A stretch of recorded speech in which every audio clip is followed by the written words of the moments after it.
I went to college. I went and worked out 5 hours a day, and I was working on construction. Because in those days in bodybuilding, there was no money. I didn't have the money for food supplements or anything. So I had to go to work. So I worked on construction. I went to college. I worked out in the gym, and at night, from 8 o'clock at night to 12 midnight, I went to acting class 4 times a week. So I did all of that. There was not one single minute that I wasted. And this is why I'm standing here today.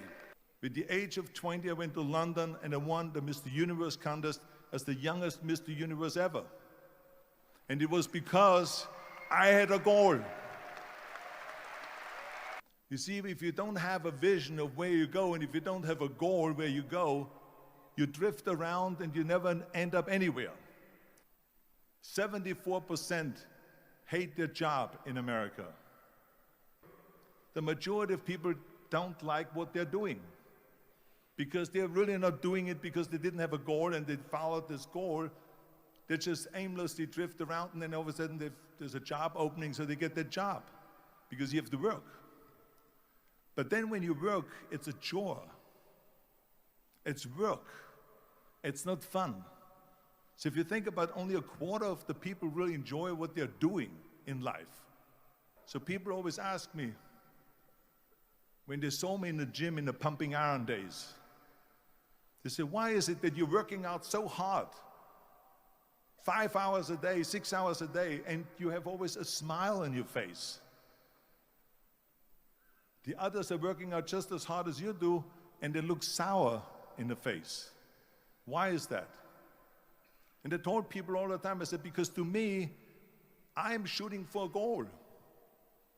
In front of me is the Mr. Universe title. So every rep that I do gets me closer to accomplishing that goal, to make this goal, this vision, turn into reality. Every single set that I do, every repetition, every weight that I lift will get me a step closer to turn this goal into reality.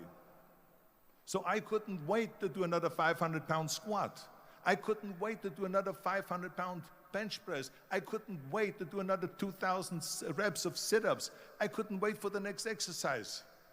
So let me tell you something, visualizing your goal and going after it makes it fun. You got to have a purpose no matter what you do in life. You got to have a purpose.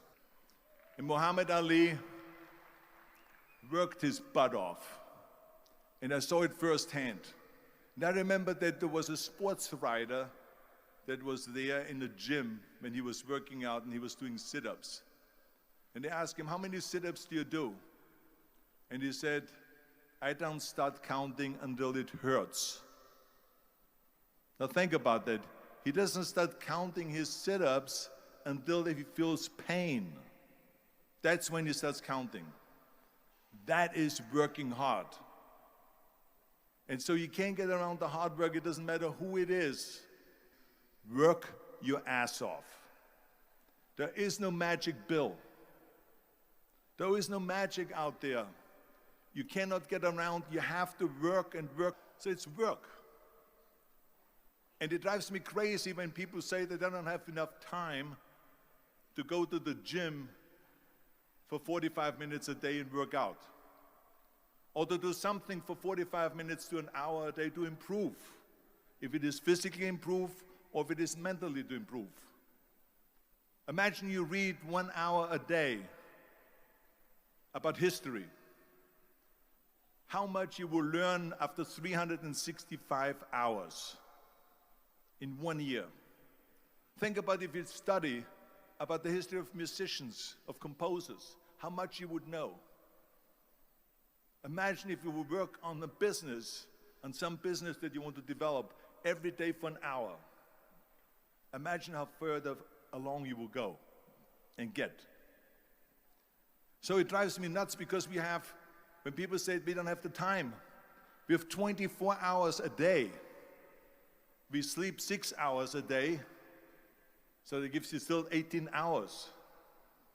Now there's someone shaking their head out here in front. They say probably, I don't sleep 6 hours, I sleep 8 hours, right? Or just sleep faster. So we have 18 hours a day. The average person works around 8 to 10 hours. So let's assume it's 10 hours, so we have 8 hours left. Then you travel around an hour a day, maybe 2 hours a day. So now you have still 6 hours left.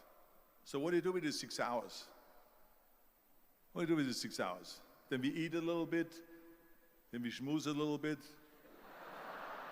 talk a little bit to people and all that stuff. But you can see how much time there is available if you organize your day. So you got to work hard. I hate plan B. And I tell you why. Because we have so many doubters, as I've said earlier, the no-sayers. We have so many of those people that say no, and you can't do it, it's impossible. That is okay, because we just turn off, as I said earlier, and we listen and we hear the no being a yes. You can't do it, you can do it, and all of that. So that is possible to do that amongst all the negative people around you. But when you start doubting yourself, that's very dangerous. Because now what you're basically saying is that if my plan doesn't work,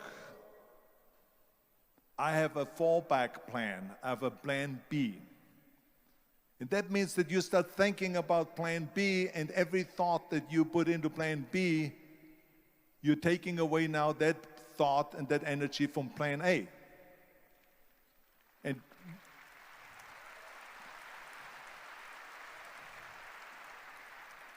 And it's very important to understand that we function better if there is no safety net, because plan B becomes a safety net. It says that if I fail, then I fall and I get picked up and I have something else there that will protect me.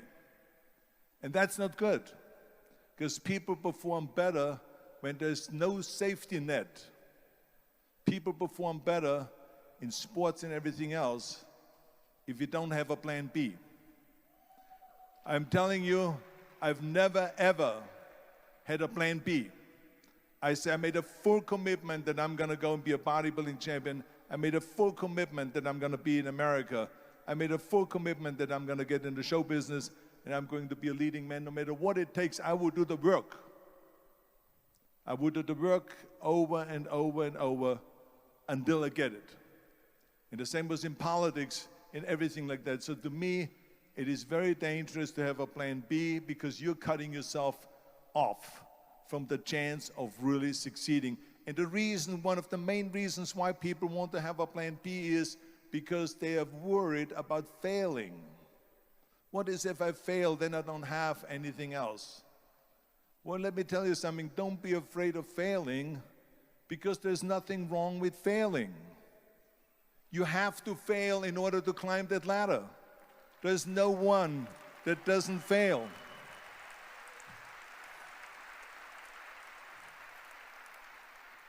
Michael Jordan said in one of his interviews, when they said, "You're unbelievable, you're the greatest basketball player of all times." I mean, tell me about that. And he says, well, you're just mentioning the successes. But he says, for me to become the greatest basketball player, I missed 9,000 shots when I was playing basketball at the NBA games. So during these games that he was so successful, he missed 9,000 shots. Does it make him a failure? No. He's one of the greatest basketball players of all times, but he failed 9,000 times. Do you get it? We all fail. It's okay.